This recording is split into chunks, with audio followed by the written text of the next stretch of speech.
Hana Kimura, born on September 3, 1997, in Yokohama, Japan, was the daughter of Kyoko Kimura, a professional wrestler.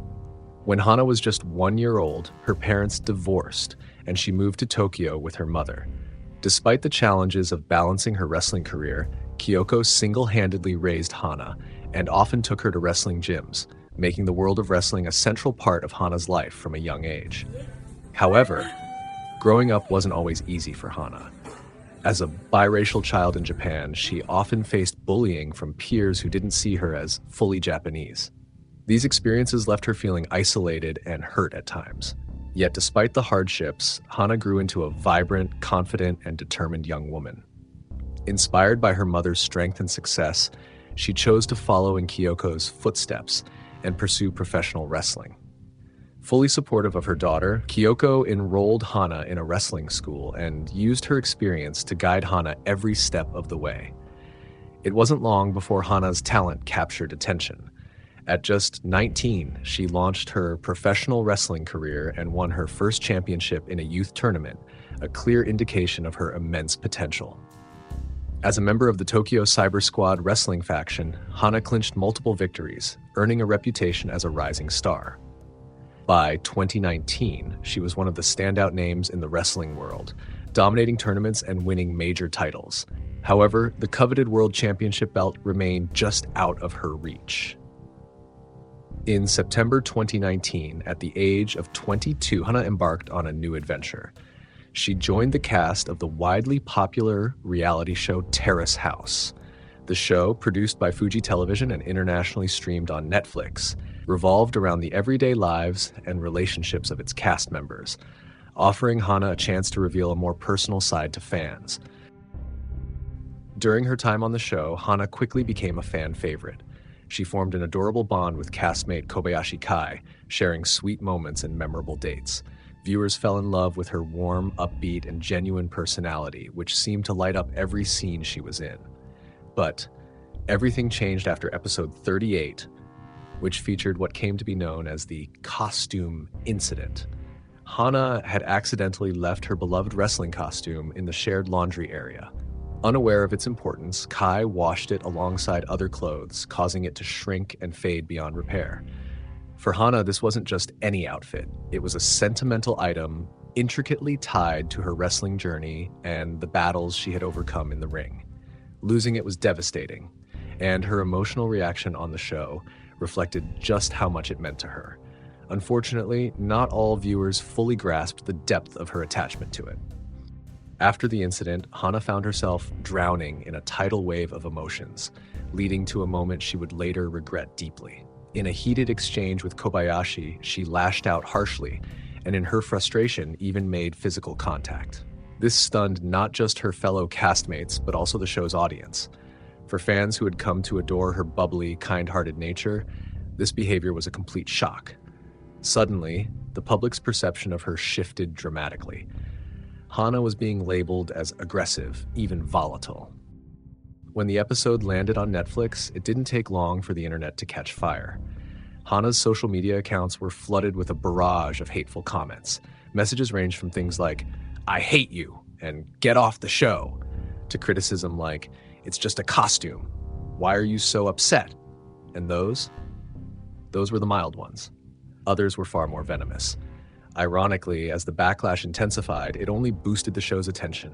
New viewers, lured by the controversy, flocked to watch. Seizing the moment, the producers leaned into the drama, knowing it would drive up ratings.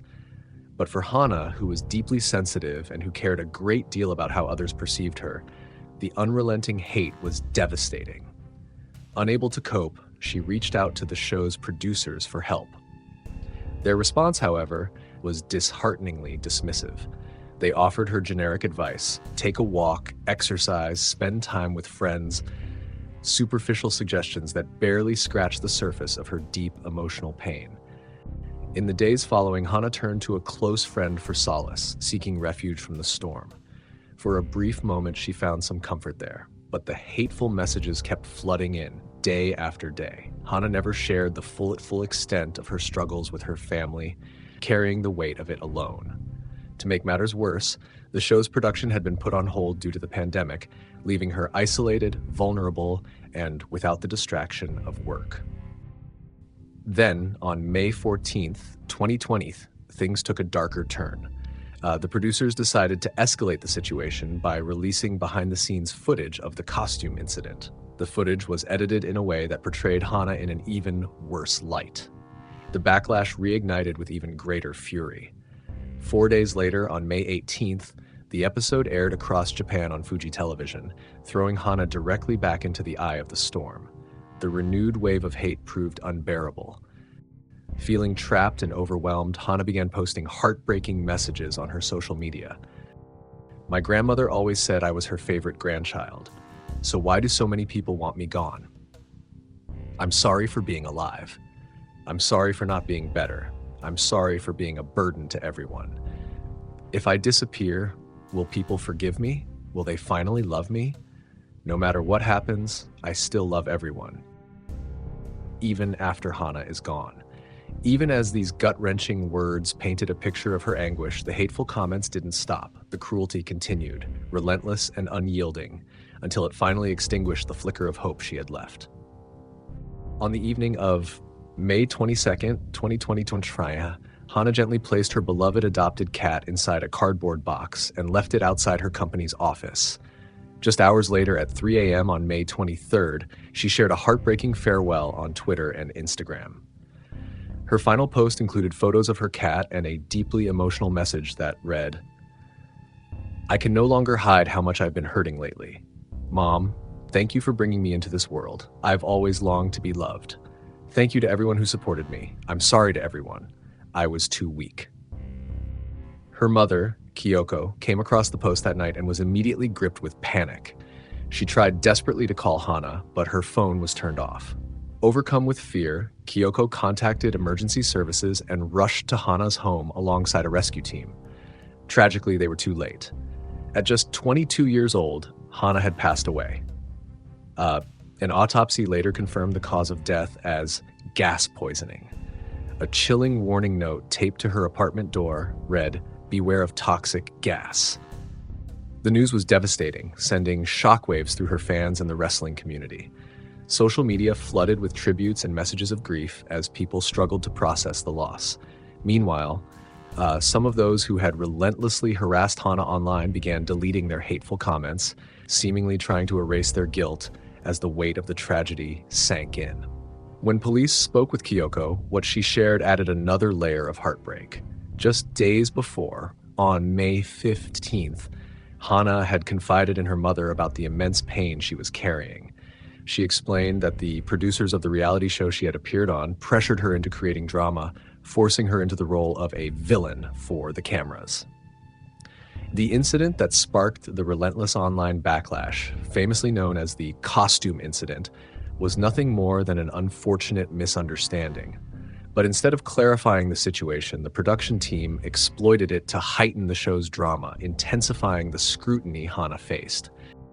In one message to her mother, Hana wrote, "The producers pressured me to slap him. I couldn't do it. Instead, I took his hat, but I still feel so guilty."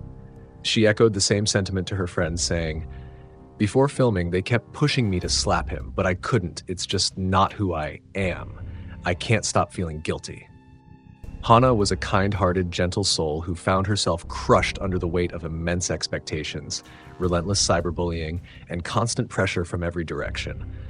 The loss of her bright, young life serves as a heartbreaking reminder of the profound impact mental health struggles and online harassment can have.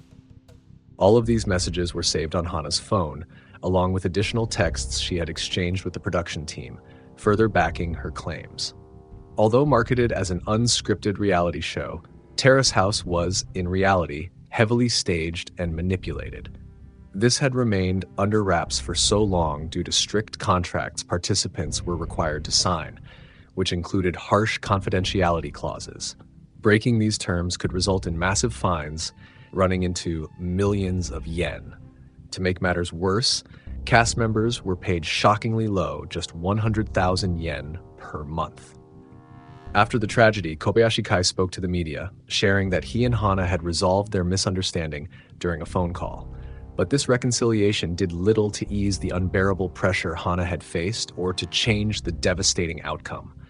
Reports quickly emerged, suggesting that the production team often meddled in the show to manufacture drama and boost viewership. These allegations were later confirmed by former Terrace House cast members. Despite this, Fuji Television denied the claims, insisting that the show was neither manipulated nor scripted. In the wake of Hana's death, her episodes were swiftly removed from streaming platforms, and not long after, the show was canceled altogether.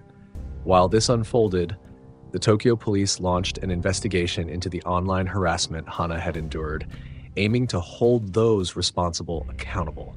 It was reported that thousands of hateful comments had been directed at her.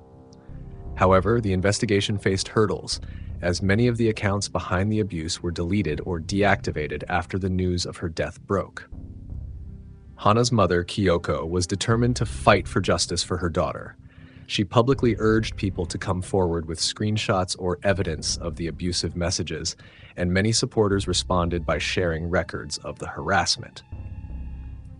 Japanese authorities then sought assistance from Twitter and Instagram to obtain data linked to the offenders' accounts, but both platforms refused to cooperate.